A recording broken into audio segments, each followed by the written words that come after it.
With this unreleased phone, Xiaomi is trying to do what Apple does. See, here's why. Something not many people talk about, smartphones today are like Lego. Like the screen is from Samsung or BOE. The camera sensors, maybe Sony, maybe Samsung. The processor, either Snapdragon, MediaTek, or in rare cases, in-house. So for most of us, the smartphone in your pocket is basically a joint effort of 4 to 5 companies. Joint.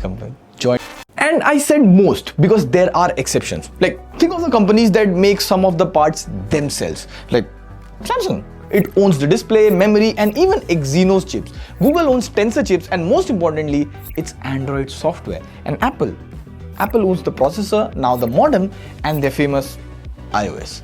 And there's one more company now joining the made-in-house club, or trying to. Xiaomi. If you see the current Xiaomi flagships, they now make their custom-designed camera sensors. And with this phone, their first processor, the X-Ring 01.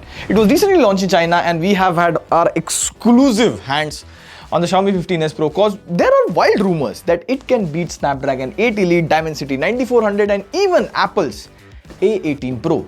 That's crazy for a first-gen processor. And more to that, Xiaomi claims it is cheaper to make than Apple's own processor. So the question that has to be asked is, does it really beat the best chipsets in the world? And why is Xiaomi going the Apple way?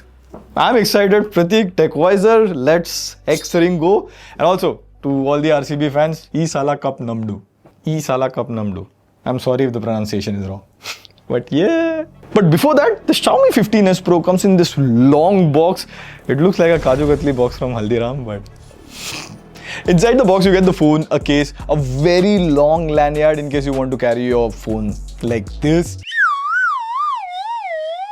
Jokes aside, you get this 90-watt GAN charger, and the charger is very small. You have a Type A to Type C cable, so all you need is inside the box.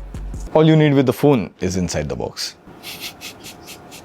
So now that we have unboxed the phone, let's talk about what else you should be unboxing. Like the internet itself, because that's where Surfshark VPN comes in, who is also the sponsor for this video. Fair thing, we have been personally using Surfshark before they even approached us for this videos, and reasons why you should use it too. Like, internet is filled with third-party trackers that record what you browse or watch in the internet. So getting a paid VPN makes sense, and importantly for 2 reasons. Number 1, Surfshark VPN works on all websites seamlessly with good privacy, and you can even unlock content from other parts of the world that are not available in India. Number 2, Surfshark VPN is available at a never seen before price. You get unlimited device access, so you can go to surfshark.com/TechWiser or use code TechWiser to check out and get 4 months extra of Surfshark VPN. Also, there is a 30-day money-back guarantee, so there's no harm in try.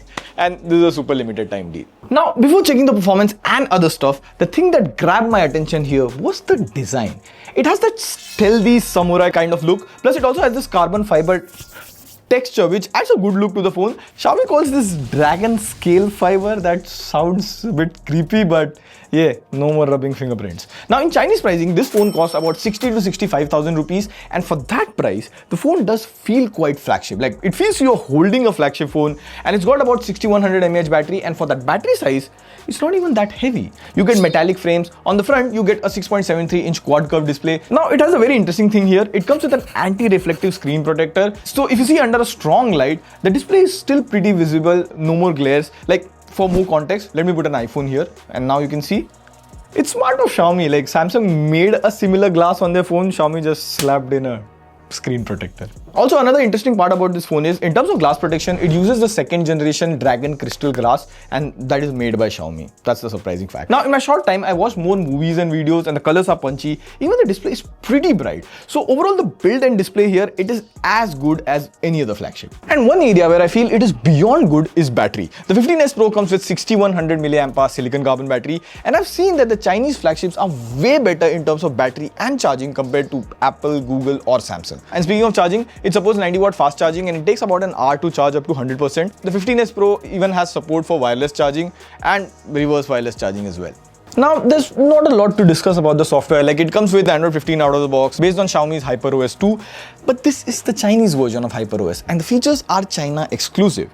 But let's move to the part that all of us have been waiting for, Xiaomi's processor and camera, and from here, things are gonna heat up. I mean, figuratively, not actually. We would be comparing the 15s Pro with other Android or iPhone flagships. Now you might already know that the Xiaomi 15s Pro comes with their in-house made processor X-Ring 01. Heck, even I said that 3 times in this video. So it's a 10-core processor. It uses the latest 3nm process. It is manufactured by the same company that makes Snapdragon 8 Elite or Apple's A18 Pro chipsets. Now we ran some benchmarks and to do we compared it side by side with the 8 Elite and 9400. The X-Ring 01 scores very close to 9400 or 8 Elite, which is not bad for a first try. Next we ran CPU throttling, which runs the CPU at max 100% power for 15 minutes. The X-Ring performed the best, followed by 8 Elite and the 9400. Like 9400's graph here started on a very high note and then ended up being puss.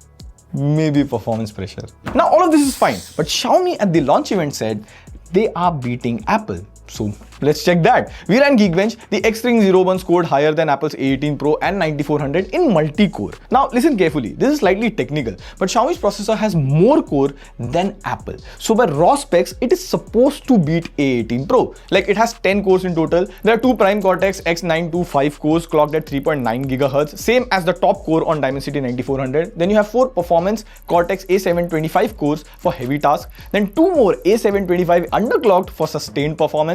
And then you get 2 efficiency cores to handle background tasks like updates, downloads, or stalking your ex Instagram at 2 AM.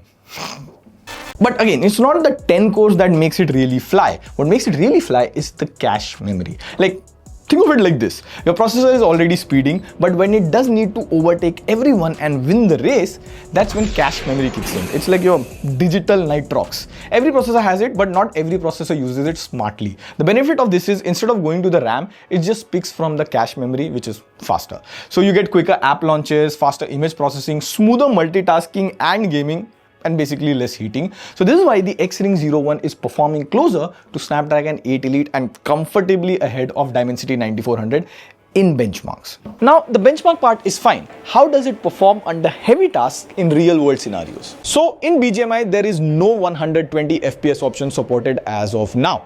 In COD it can play at 120 frames per second at low graphics, but these games are optimized to run well on most phones. So we directly jumped onto a heavier game like Wuthering Waves on all 4 flagship phones, played for half an hour. Here's what we found. Galaxy S25 Ultra, we played at ultra high graphics at 60 FPS. Performance was consistent and the phone didn't heat up much. After 30 minutes, the temperature was around 34.1 degrees Celsius. With the iPhone 16 Pro Max, unlike the 8 Elite, you don't get ultra graphics at 60 FPS. Again, the gameplay was smoother, but the phone got a bit warmer. The temperature was also slightly higher at around 35 degrees Celsius. Then the Vivo X200 Pro with Dimensity 9400. We played at ultra high graphics at 60 frames per second. Gameplay was smooth and thermals were well managed. The temperature stayed near 33.5 degrees Celsius. Now, finally, on the Xiaomi 15s Pro, we played at ultra high graphics and 60 FPS. Not only was the gameplay smooth, but the phone stayed surprisingly cool. It had the lowest temperature, hovering around 28 to 29 degrees Celsius, even after 30 minutes.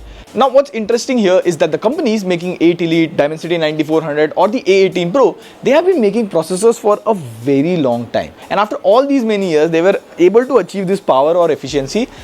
But the X-Ring 01 being a first gen processor, giving this kind of performance is pretty crazy. Now coming to the last but the best part, the cameras. The 15s Pro comes with a 50 megapixel triple camera setup made in collaboration with Leica. Now in good daylight conditions, the photos come out good. It has a slightly faded and a desaturated look, but the photos are sharp. Some photos from the main camera come out contrasty, but I think this is the Chinese variant, so the color tuning is as per Chinese conditions. Now we also took some photos side by side with the iPhone 16 Pro Max and S25 Ultra just to check how good the camera is. Now the iPhone clicks average pictures. In this telephoto sample, the iPhone has made the photo underexposed compared to the other two. The Xiaomi 15s Pro photos here look a bit artistic. It has added a bit of yellow with boosted colors and all. On top of it, it makes the skin tone a bit white as well. But this could be because it's a Chinese unit. Coming to 25x zoom, the 15s Pro clicks the sharpest photos. It's using AI here, followed by S25 Ultra and the iPhone 16 Pro Max. In videos, it can take 8K 24 FPS. See, overall, we wished we had a smartphone camera that has the same sensor as this, but a different processor. So we could test the ISP of the X-Ring 01 or the whole camera performance, but sadly we don't. So overall, it's a decent camera setup. It's not like one of the best that Xiaomi brings. Plus, it's a Chinese variant, so it wouldn't be fair to compare it in depth with Samsung or Apple. Which brings us to the end of the Xiaomi 15s Pro. And after doing all of these tests, it brings us back to these two questions we had in the intro. Does it really beat the best chipsets in the world? And what's the benefit of having an in-house processor? The answer to the first question would be almost yes. Because not just in benchmarks, even in real life, the Xiaomi X Ring is ahead of the 18 Pro and 9400. It is still slightly behind the Snapdragon 8 Elite, and this is not Xiaomi's first attempt at making a processor. They tried way back in 2018, then scrapped it out, and now they are back at it. So for a first gen processor, this is very good. Now coming to the second question, why does an in-house chip matter so much? Well, when you make your own chip, you get complete control. You can design the chip for your specific camera sensor, then you can optimize the software for your specific display, and on top of all of this, you can tune the battery and thermals just right. It's like cooking at home, you know the ingredients, you know the spice level, and there's no Zomato delivery delay. That's how you get that edge over other smartphone brands, and more than that, you get your own profit margins. Buying from Snapdragon or MediaTek will still not give Xiaomi good margins. And that's exactly what Apple has done for years, and now Xiaomi is trying to do the same. And again, the major reason which people can't see, Chinese brands don't want to be dependent. They want to be independent. Like, let's rewind a bit back to 2020. The world hit pause, everyone went remote, and tech suddenly became a need and not just a want. So that spike in demand, it led to a global processor shortage. And during that time, chip makers had to make tough calls. So they prioritized big clients like Apple and Samsung. Smaller smartphone brands, they were just made to wait longer or pay more to get the same chipsets. So yeah, having your own chip is not just about bragging rights, it's more about future proofing. What do you think on that? Would love to know your take on this. The comment section is all yours. On that note, this is Big signing off. See you in the next video. And we love doing such videos. Pew, pew, pew.